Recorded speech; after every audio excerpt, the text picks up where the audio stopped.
ขณะเพื่อนកំពុងសម្អាតបរិបនោះចៃដនបានបុកថកែសេរីក្នុងក្រុមហ៊ុនដោយចៃដនគាត់ភ័យមួយសន្ទុះគាត់ពិតជាអង្គុយលើតុជាលទ្ធផលលបែងអុកនៅលើតុត្រូវខូចបរិបនោះដឹងថាគាត់រញ៉េរញ៉ៃដោយភ័យស្លន់ស្លោគាត់ក៏ប្រញាប់ប្រញាល់ជួសជុលក្តារអុកបន្ទាប់មកគាត់ក៏ចាក់ចេញទៅភ្លាមប៉ុន្តែដោយសារតែរឿងនោះថៅកែបានដោះស្រាយដោយចៃដន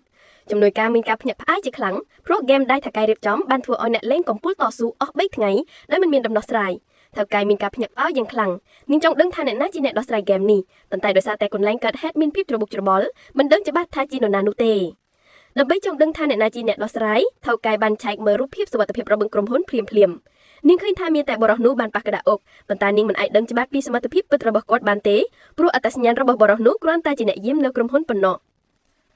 ដើម្បីសាកល្បងគន់ចៅហ្វាយបានឲ្យជំនួយការរបស់នាងប្រគល់ការអញ្ជើញទៅប្រកួតអុកប៉ុន្តែអ្វីថៅកែមិននឹកស្មានដល់នោះទេបើទោះបីជាជំនួយការបានប្រគល់លិខិតអញ្ជើញទៅបរិះនោះក៏ដោយបរិះនោះយល់ច្រឡំថាជាការស្នើសុំឲ្យគាត់សម្អាតកន្លែងប្រកួតមិនយូរប៉ុន្មានវាជាថ្ងៃនៃការប្រកួតបរិះនោះបង្ហាញទាន់ពេលប៉ុន្តែពេលចូលដល់ភ្លាមគាត់ចាប់ផ្ដើមសម្អាតកន្លែងប្រកួតតែមិននឹកស្មានដល់គាត់ក៏រត់ទៅជួបថៅកែម្ដងទៀតអ្វីដែលធ្វើឲ្យគាត់ភ្ញាក់ផ្អើលជាងនេះទៀតនោះគឺថៅកែបានហុចកាក់មាសឲ្យគាត់និងប្រាប់គាត់ឲ្យចូលរួមការប្រកួតវាប្រែថាការប្រកួតនេះត្រូវបានរៀបចំឡើងដោយចៅហ្វាយនិងគោលបំណងគឺដើម្បីជ្រើសរើសអ្នកលេងខ្លាំងចំនួន3នាក់ដើម្បីចូលរួមជាមួយនាងក្នុងការប្រជែងជាមួយសាឡាអុកដ៏អាថ៌កំបាំង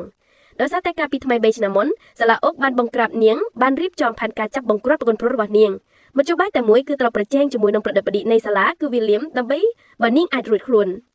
បរិបម្នាក់នេះមិនបានដឹងពីរឿងនេះមិនចង់បង្ហាញអត្តសញ្ញាណរបស់ខ្លួនដោយការប្រកួតប្រជែងទេដោយសារតែកាលពី3ឆ្នាំមុនគាត់ជាប្រឌិតបឌិពិតប្រាកដនៃសាឡាអុកវីលៀមគ្រាន់តែជាប្អូនប្រុសរបស់គាត់កាលពីពេលនោះវីលៀមបានខ្លងដណ្ដើមអំណាចដោយខ្លងសម្រាប់គាត់ប៉ុន្តែបរិះនោះបានរស់រួចជីវិតដោយមិនមានរបួសដោយសារតែធុញថននឹងការតស៊ូអំណាចដូច្នេះគាត់ក៏ឆ្លៀតឱកាសលាក់អត្តសញ្ញាណហើយរស់នៅជាមនុស្សសាមញ្ញដូច្នេះហើយបរិះចង់បដិសេធថៅកែប៉ុន្តែអ្វីដែលមិននឹកស្មានដល់ភាគីថៅកែឈ្មោះថមយល់ច្រឡំថាថៅកែចូលចិត្តបរិះនោះដូច្នេះគាត់ជ្រើសរើសអត្តសញ្ញាណរបស់បរិះនោះបង្ហាត់គាត់ជាអ្នកយាមនិយាយថាគាត់មិនសមស្របមិនប្រកួតប្រជែងទេថានេះជាការប្រកួតសម្រាប់តែមនុស្សក្នុងថ្នាក់ប៉ុណ្ណោះបរិះមិនអាចទាន់ទ្រាំនឹងអាកប្បកិរិយារបស់ថមនិងភាពក្រួយក្រោបរបស់ថមបានទេដូច្នេះគាត់ក៏ចំទាស់ថមភ្លាមដោយមិនមានអ្នកលេងគ្រប់គ្រាន់ក្មេងស្រីមានទ្រព្យសម្បត្តិឡាវរ៉ានិងថៅកែបានចុះរួមបង្កើតតួអង្គការប្រកួតចាប់ផ្ដើមឆាប់ៗនេះប៉ុន្តែអ្វីដែលមិននឹកស្មានដល់ថៅកែបានបង្ហាញពីគោលបំណងពិតប្រាកដរបស់នាងក្នុងការរៀបចំការប្រកួតអ្វីដែលធ្វើឲ្យគាត់ភ្ញាក់ផ្អើលជាងនេះទៀតនោះគឺថៅកែមិនបាន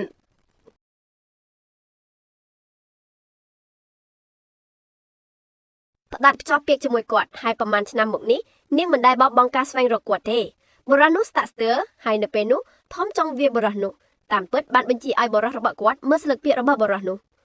ល្បិចក្មេងបែបនេះគឺជាស្ដែងសម្រាប់បរិះដូច្នេះភ្លាមថមដឹងថាគាត់មិនឃើញសម្លឹកពាក្យរបស់បរិះនោះទៀតទេឡូរ៉ាមានការសង្ស័យព្រោះមិនថាកាត់ណាដែលបរិះនោះគូល្អឬអាក្រក់គាត់បានអ្នកសារវាទុកមុនបរិះបញ្យលថមបញ្ជាក់ថាបរិះនោះច្បាស់ជាមិនដឹងពីរបៀបលេងទេប៉ុន្តែបរិះនោះបានតែញញឹមតិចៗដោយមិនមានការបញ្យលបន្ថែមបន្ទាប់ពីគូសន្លឹកពាមួយទៀតគាត់បានក្រោកឈរហើយប្រាប់ចៅហ្វាយថាគាត់អាចទៅជាមួយនាងដើម្បីប្រជែងសាឡាអុកបន្ទាប់មកគាត់បានចាក់ចេញសកម្មភាពរបស់បរិះនោះបានធ្វើឲ្យឡូរ៉ាមានការងឿងឆ្ងល់នាងបានពិនិត្យសន្លឹកពារបស់គាត់ភ្លាមហើយដឹងថាគាត់ពិតជាឈ្នះមែនចៅហ្វាយពិតជារីករាយណាស់នៅថ្ងៃបន្ទាប់នាងនាំក្រុមទៅប្រកួតប្រជែងនៅសាលាប៉ុន្តែដើម្បីបានជួបវីលៀមដំបូងពួកគេត្រូវឆ្លងកាត់ការសាកល្បងចំនួន3ការសាកល្បងដំបូងគឺដើម្បីប្រកួតប្រជែងជាមួយសាស្ត្រាចារ្យ3នាក់មានតែការឈ្នះប៉ុណ្ណោះពួកគេអាចឈានទៅមុខបានបរិះចង់ទៅមុនប៉ុន្តែធំបានបញ្ឈប់គាត់ដោយសារតែគាត់ជឿថាជាអតីតជើងឯកគាត់ប្រកាសថាគាត់អាចឈ្នះប៉ុន្តែអ្វីដែលនឹកស្មានមិនដល់គាត់តស៊ូតាំងពីដំបូងដោយសារតែសាស្ត្រាចារ្យរੂតបន្តការហៅទូរស័ព្ទរំខានធំហើយខណៈពេលដែលធំមិនចាប់អារម្មណ៍នាងបានផ្លាស់ប្ដូរកាត់អាក្រក់របស់នាងចេញភ្លាមបរិះបានកត់សម្គាល់ថារੂតកំពុងតែបោកប៉ុន្តែគាត់មិនមានគម្រោងព្រៀងព្រមានធំទេធំកាន់តែមានការថប់បារម្ភដោយសារតែសាស្ត្រាចារ្យកណ្ដាលអាលីសលេងយឺតដើម្បីកាត់បន្ថយការអត់ធ្មត់របស់គាត់ហើយសាស្ត្រាចារ្យចុងក្រោយគឺចែកបន្តនិយាយជាមួយធំដោយចេតនាមិនយូរប៉ុន្មានធំបានចាញ់សាស្ត្រាចារ្យទាំង3បរិះបានឃើញផែនការរបស់សាស្ត្រាចារ្យគាត់បានបញ្យល់ដល់អ្នកទាំងអស់រੂតកំពុងតែរំខានធំអាលីសអស់ការអត់ធ្មត់ហើយចែកកំពុងសម្រាប់សម្រួលជាមួយពួកគេដោយមិនដាល់ឱកាសឲ្យធំឈ្នះដូច្នេះនៅពេលដែលឡូរ៉ាឡើងលើ